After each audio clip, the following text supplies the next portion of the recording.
동서가 우리 곁을 떠난 지 벌써 3년째네요. 참 착한 사람이었는데 뭐가 그리도 급하다고 떠나갔는지 그런 동서를 생각하면 아직도 가슴이 저리도록 아파옵니다. 어느 날 제게 전화를 한 동서는 몸이 조금 이상하다고 했어요. 그렇게 찾아간 병원에서는 동서가 갑상선 암이라고 했어요. 가족 모두 많이 놀랐지만 가족들을 보며 그래도 갑상선 암이라 다행이잖아요? 라고 말하던 동서는 그저 한없이 밝은 사람이었어요. 암 치료를 하던 중에도 오로지 현석이와 현미 걱정만 하던 정말이지 한없이 좋은 사람이었어요. 동서는 씩씩했기에 수술도 잘 끝냈고 치료도 잘 해냈어요. 하지만 그저 씩씩한 줄만 알았던 동서가 수술을 받던 어느 날 형님 이게 뭐라고 수술실 들어가는데 너무 떨리는 거 있죠? 저 잘못되면 우리 현석이랑 현미는 어떻게 하나 그 생각만 들더라고요. 말을 하기도 했어요. 그런 동서의 마음을 어찌 모르겠습니까? 세상의 모든 엄마는 항상 그러할 테니까 말이죠. 그리고 저는 너무나도 잘 알고 있습니다. 동서가 그런 마음을 이야기할 사람이 저밖에 없다는 것을 말이죠. 항상 씩씩한 척 용감한 척 하지만 동서는 많이 여리고 겁도 많은 사람이었으니까요. 그리고 그런 동서에게 제가 괜찮아 무사히 잘 끝났잖아 이렇게 무사히 돌아와줘서 정말 고마워 라고 말을 하던 순간 제 품에 안겨서 하염없이 눈물을 흘리던 동서를 저는 그저 가만히 안아주었습니다. 친정가족이 없는 동서는 저를 친정언니 대하듯이 했어요. 원래 제 성격은 말이죠.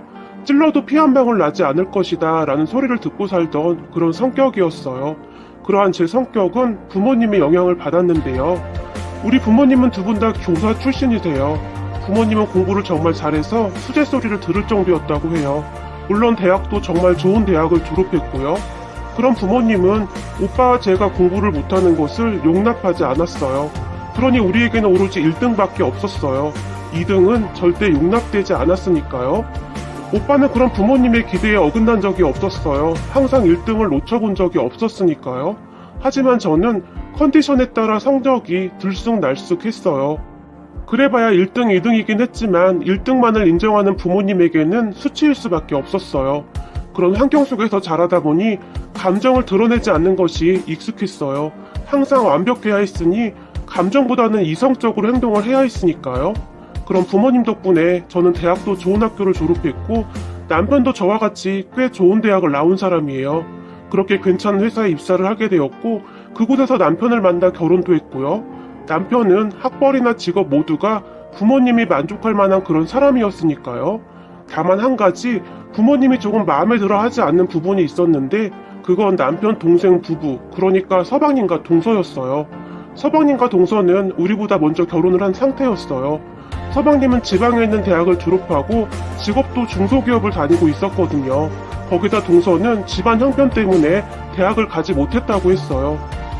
동서는 아픈 어머니와 함께 살았었는데 동서가 결혼하고 나서 얼마 되지 않아 동서 어머니가 돌아가셨다고 했으니까요. 그렇게 우리 부부 상견례를 하던 날 서방님 부부를 본 우리 부모님은 많이 놀라워 있어요. 아니 형하고 동생하고 어쩜 그렇게 다를 수가 있어?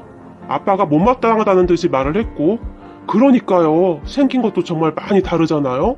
한 뱃속에서 나왔는데 어쩜 그리도 다른 건지 엄마가 이해할 수 없다는 표정으로 말을 했거든요. 상견례가 끝난 뒤 부모님은 동서 부부를 정말 못마땅해 했으니까요. 그리고 그런 말을 듣고 있던 제가 그럼 저 결혼하면 안 되는 거예요? 라고 부모님에게 물었어요. 지금 생각해보면 얼마나 한심했었는지 말이죠. 그때 당시 모든 것을 부모님이 만들어준 틀 안에서 살았던 저에게는 그것이 당연한 것이었으니까요. 하지만 그런 부모님은 우리 남편은 마음에 들었던지 우리는 결혼을 하게 되었고 신혼여행 후 시댁에 갔는데 시어머니와 동서가 음식을 많이 준비해놨었어요. 형님 좋아하는 음식이 뭔지 몰라서 이것저것 만들어봤는데 어떻게 입맛에 맞을지 모르겠어요. 동서가 활짝 웃으며 말을 했어요. 그래, 네 동서가 며칠 전부터 준비하느라고 고생 많았다. 시어머니도 옆에서 그런 동서를 거들었어요.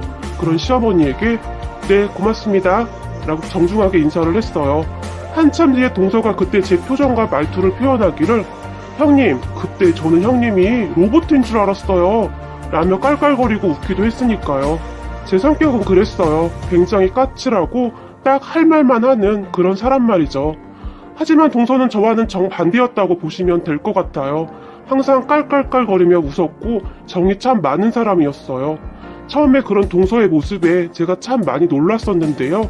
우리 부모님은 항상 저한테 그렇게 소리내서 웃거나 울면 안 된다고 가르쳤거든요. 한동안은 그런 동서로 인해 제가 스트레스를 받을 정도였으니까요. 사실 마음속 깊은 곳에서는 많이 배우지 못해서 그런 거야 라는 생각도 없지 않았고 말이죠. 하지만 동서는 대단한 사람이었어요.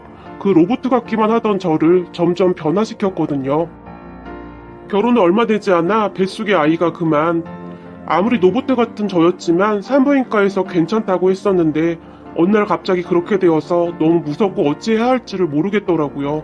눈물이 나왔는데 꾹 참았어요. 감정 표현을 하는 것은 좋은 것이 아니라고 배웠으니까요. 그렇게 병원에 누워 있었는데 동서가 형님 울고 싶을 때는 울어도 돼요. 지금 형님 마음 많이 아프잖아요. 그럼 소리내서 울면 좀 가벼워져요. 라며 제 손을 잡았어요. 하지만 저는 그런 동서의 손을 매몰차게 뿌리쳐버렸고 말이죠. 누군가 제 몸에 손을 대는 것에 익숙하지 않았어요.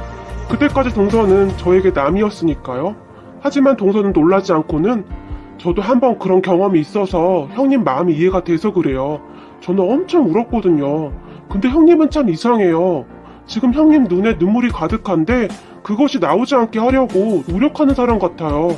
동서가 제 눈을 똑바로 바라보며 말을 했는데 그때 저도 모르게 눈물이 뚝 하고 떨어졌어요. 그렇게 시작된 눈물은 끝도 없이 쏟아져 버렸는데요. 동서가 그런 저를 꼭 안아주며 괜찮아요. 다 괜찮아요. 형님 잘못이 아니에요. 라고 말을 해줬는데요. 그 말을 듣는 순간 그만 소리까지 내면서 울어버리고 말았어요. 병문안으로 왔던 우리 부모님은 누워있던 저를 보며 아니 너는 어떻게 했길래 이러니 그래? 책 안 봤니? 그러니까 모든 것을 철저히 공부했으면 이런 일이 없었을 거 아니니? 사돈이 뭐라고 하겠니? 너한테 실망했다 라는 말을 하고는 가버렸거든요. 그리고 엄마에게 그 말을 듣던 그 순간 저는 이 모든 것은 내가 잘못해서 그렇다는 죄책감에 사로잡혀 있었어요. 그런데 동서는 제 잘못이 아니라고 했어요. 그러니까 다 괜찮다고요. 그렇게 동서와 저는 부둥켜 안고 한동안 눈물을 흘렸어요. 동서와 저는 그렇게 친해지게 되었어요. 학벌만 좋으면 뭐겠습니까? 공부밖에 할 줄 아는 게 아무것도 없었으니까요. 제가 보기에 동서는 저보다 훨씬 똑똑한 사람이었어요. 가족들을 항상 살뜰히 챙겼고 그런 동서는 가족들에게 없어서는 안 되는 그런 존재였어요. 그랬던 동서가 그렇게 떠나갔으니 남아있는 우리들이 얼마나 힘이 들었겠습니까? 갑상선 수술을 한 동서는 한동안은 괜찮았어요. 하지만 그 이후 암이 여러 군데로 전이되었고 그 충격은 어마어마했어요. 아마도 동서는 그때부터 준비를 했던 것 같아요. 유난히도 저를 찾았거든요. 그러던 어느 날은 형님 혹시 말이에요. 제가 잘못되면 우리 현석이 현미 말이에요. 형님이 간간히 들여다봐 주실래요? 형님 그래 주실 거죠? 동서가 간절한 눈빛으로 제 손을 꼭 잡으며 말을 했어요.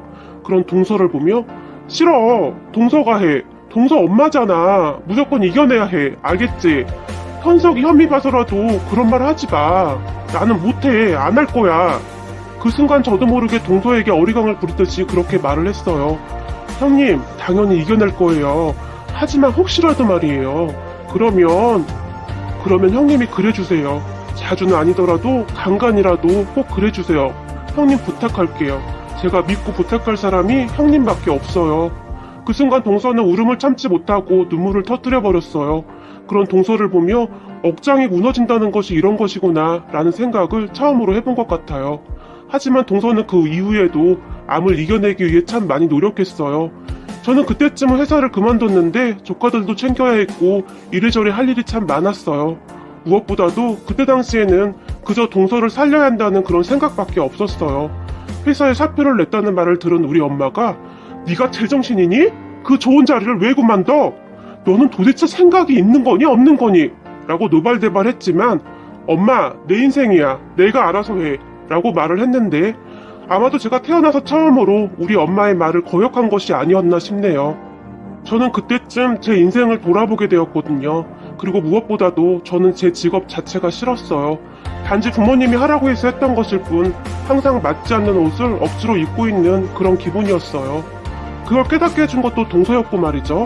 그렇게 고민하고 고민하던 사표를 한순간에 내버렸는데 속이 그렇게 시원할 수가 없었어요. 회사에 사표를 내고 시어머니와 동서를 챙겼어요. 동서 병원에 가서 수다를 떨고 조카들을 챙기고 저는 오랜만에 생기를 찾은 듯 했어요. 하지만 동서는 점점 시들시들해져갔어요. 항암 치료가 정말 힘들거든요. 항상 밝기만 하던 동서마저도 웃음을 잃어갔으니까요. 동서는 점점 야위어갔고 무엇인가를 느끼고 있었던 것 같아요. 저만 보면 형님 그때 제가 한 약속 기억하시죠?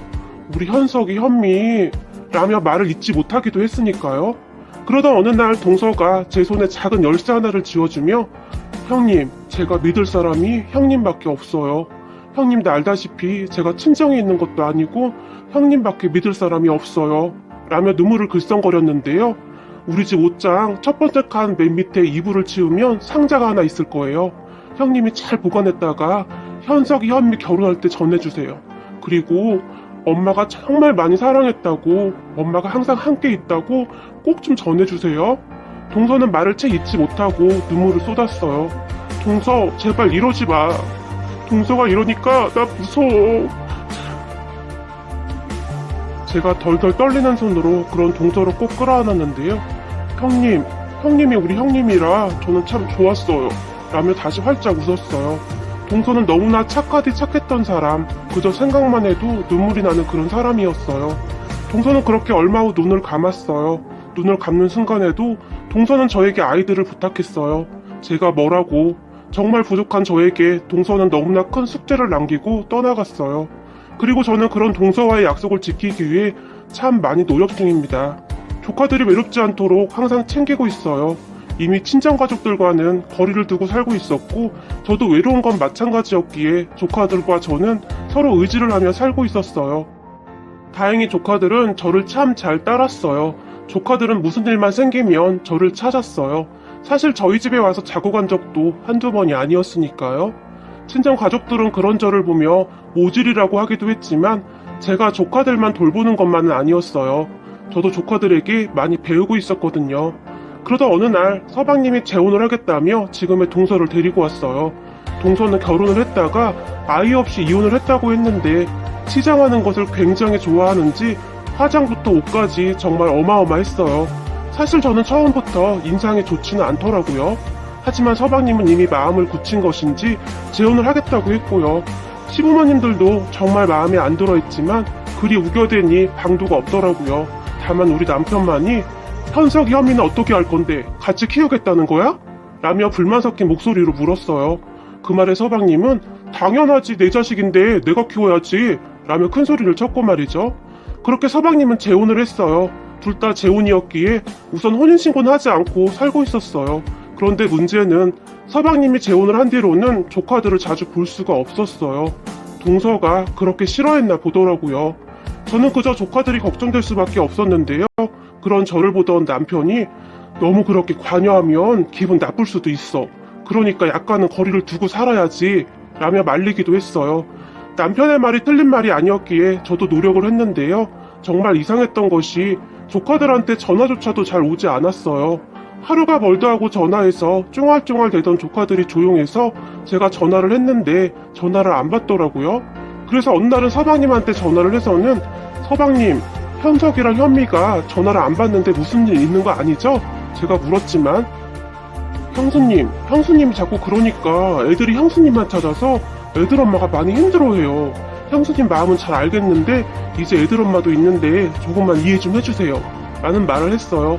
서방님 말이 틀린 말은 아니었기에 저도 그냥 그러려니 하고 있었는데요. 시어머니가 가끔 가서 봤는데 괜찮다고 했거든요. 그 말을 들은 뒤로 저는 잘 지내고 있나 보다 하고 잊고 있었어요. 그러다 어느 날 현미에게 연락이 왔어요. 큰엄마, 나 큰엄마 집에 가면 안 돼요? 라고 말이죠. 그런 현미의 말에 제가 놀라서 현미야 너 어디야? 라고 물었고 아파트 놀이터예요 라고 말을 했어요. 그렇게 놀라서 놀이터로 갔는데요. 저를 본 현미가 큰엄마 왜 우리 보러 안 왔어요? 라며 서럽다는 듯이 울었어요. 그런 현미를 데리고 나와서 피자를 사줬는데요. 큰엄마, 나 큰엄마 집에 가서 살면 안 돼요? 현미가 다시 물었어요. 그게 무슨 말이야? 그럼 엄마 아빠가 서운해하잖아. 제가 조카를 달랬지만 나는 그냥 큰엄마가 더 편한데 라며 조카가 시무룩한 제 말을 했어요. 그렇게 피자를 다 먹은 다음 제가 조카를 집 앞까지 데려다주고 왔는데요. 마음이 너무 아프더라고요. 그런데 문제는 그 다음에 일어났는데요. 조카와 피자를 먹고 온 사실을 동서가 알게 되었는지 동서에게서 전화가 걸려왔어요. 형님, 제가 웬만하면 이런 말 안 하려고 했는데요. 형님이 현석이 현미를 그렇게 끼고 사니까 저한테 엄마라고 부르지도 않잖아요? 저도 정말 힘든데 형님까지 왜 이러시는 거예요? 동서가 짜증 섞인 목소리로 말을 했고, 미안해 동서, 내가 생각이 짧았어. 그냥 너무 보고 싶은 나머지 라고 말을 하고 있었는데, 형님, 앞으로 이러지 마세요. 알만한 분이 도대체 왜 이러시는 거예요? 동서가 화를 내며 전화를 끊어버렸어요. 기분이 상당히 나빴지만 티를 내지 않으려고 노력했어요. 그러던 어느 날 드디어 사건이 터졌는데요. 가족들이 다 모여서 식사를 했는데 그날도 동서가 한껏 꾸미고 왔더라고요. 저는 도대체가 이해가 안 되었던 것이 서방님이 뭐에 홀려서 지금의 동서와 재혼을 한 것인지 조금 의아했는데요. 말투도 그렇고 행동도 그렇고 사실 많이 그랬거든요. 다들 상관하고 싶지 않아서 못 본 척 한 것이지 사실 우리 시어머니도 굉장히 못마땅해 하고 있었어요.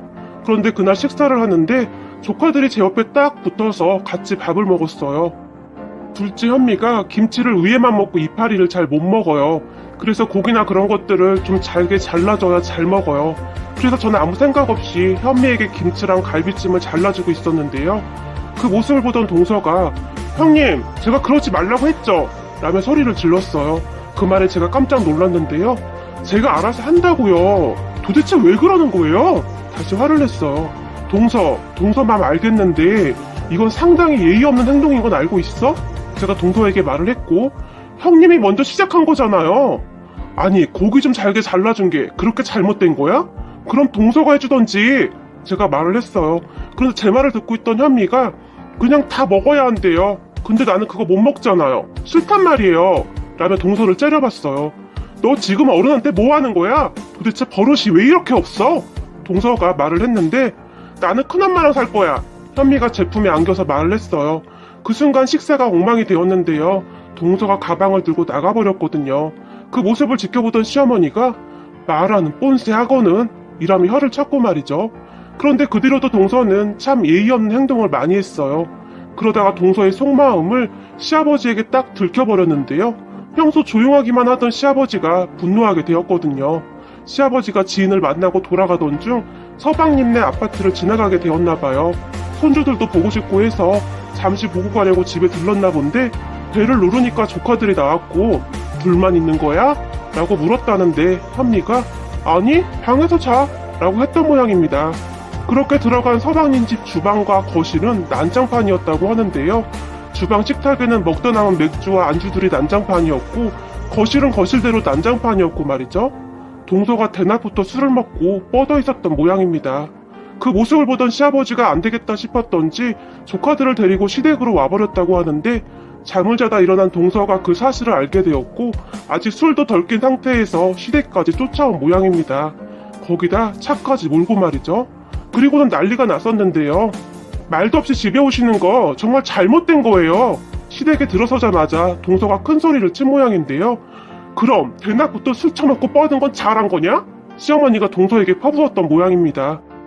그쯤 시부모님들도 동서에게 불만이 쌓일 대로 쌓여 있었거든요. 그런 시어머니의 말을 듣던 동서가 흥분을 한 모양인데 저한테 이러면 안 되죠. 사실 제가 다 양보하고 온 건데요. 우리가 너한테 와달라고 애원을 했니? 왜 우리한테 난리야 난리가. 돈이 좀 있는 줄 알았더니 집불도 없고 저도 속았다고요. 마누라 죽었다고 하길래 보험금이라도 있는 줄 알았더니 돈도 없고 내가 왜 이 고생을 해야 하냔 말이야. 그때쯤 동서도 속내를 드러내기 시작했는데요.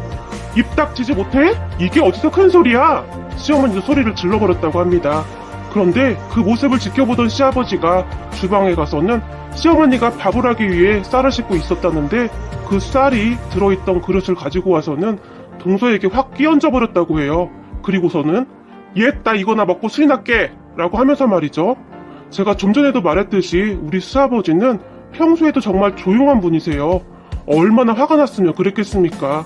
그 순간 동서가 소리를 지르며 밖으로 나가버렸다고 하는데요. 시아버지는 거기서 끝내지 않았습니다. 동서가 술이 덜 깬 것을 알고 있었던 시아버지는 동서를 경찰에 신고해버렸어요. 운전을 하고 가던 동서를 경찰이 도로가에서 대기하고 있다가 잡았고 동서는 붙잡혀서 음주 측정을 하게 되었어요. 그리고 동서는 음주운전으로 걸렸어요. 그런 시아버지의 모습에 시어머니조차도 놀랐다고 했는데요. 제가 소식을 듣고 시댁으로 뛰어갔는데 음주운전은 절대 하면 안 되는 거다. 잘못해봐. 괜한 사람들까지 잘못되는데 절대 용서하면 안 돼. 라며 시아버지가 큰 목소리로 말을 하기도 했어요. 그렇게 동서는 면허 취소에다 벌금까지 물게 됐다고 하는데 나중에 시아버지가 신고한 것을 알고는 짐을 싸서 나가버렸어요. 제가 보기에 시아버지는 그걸 바라고 있었던 것 같아요. 시아버지가 봐도 영 마음에 안 들었던 것이죠.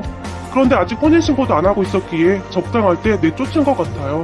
그리고 서방님은 시부모님에게 불려가서 정말 많이 혼이 났어요. 부모 자식 안 보고 살면 그만이니까 다시 합치려면 우리 얼굴 볼 생각도 하지 말거라 라고 말이죠. 참 씁쓸하더라고요. 우리 동서는 참 좋은 사람이었는데 서방님의 암흑이 어찌 된 것인지 참 알다가도 모르겠네요. 그렇게 우리는 다시 안정이 되었고 저는 지금도 조카들을 챙기며 살고 있어요. 조카들은 아무래도 세상을 떠난 동서를 많이 닮은 것 같아요. 그리고 저는 동서가 가끔 그리울 때마다 동서가 줬던 상자를 열어보는데 꼼꼼하던 동서는 이미 많은 것을 준비해뒀더라고요. 이미 예상을 했던 것인지 저에게 편지까지 써서 말이죠. 편지 내용이 꽤 길었지만 간단하게 내용을 요약해보면 형님, 우리 현석이 현미 졸업식 때마다 형님이 꽃 좀 챙겨주시고 결혼할 때 이것저것 형님이 꼭 챙겨주세요. 형님이 제 대신이니까요. 그러면 제가 해준 거나 똑같은 마음일 거예요. 그리고 항상 고마웠어요, 형님. 지금처럼 감정 숨기지 말고 다 보여줘도 돼요. 형님은 정말 멋진 사람이에요. 라는 말들이 써 있었거든요. 그곳에는 편지뿐만 아니라 조카들 이름으로 된 통장도 있었어요. 동서가 열심히 모은 것들이었어요. 지금 생각해보면 동서는 서방님이 재혼할 것을 예상했고 그런 조카들 걱정뿐이었던 것 같아요. 그리고 저는 동서가 남겨준 통장에 매달 조금씩 적금을 넣어주고 있어요.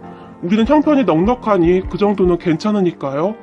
만약 하늘에서 우리 동서가 보고 있다면 동서 걱정하지 마. 내가 내 할 일 다 하고 나중에 동서 만나러 가면 자랑할 테니까 그때는 꼭 나 칭찬해줘야 해. 보고 싶다 우리 동서. 오늘따라 동서가 환하게 웃는 모습이 생각이 나서 눈물이 납니다. 사람은 많이 배우고 못 배우고가 중요한 것이 아닙니다. 그 모든 것은 마음이 따뜻하고 아름다운 사람을 절대 따라갈 수가 없습니다.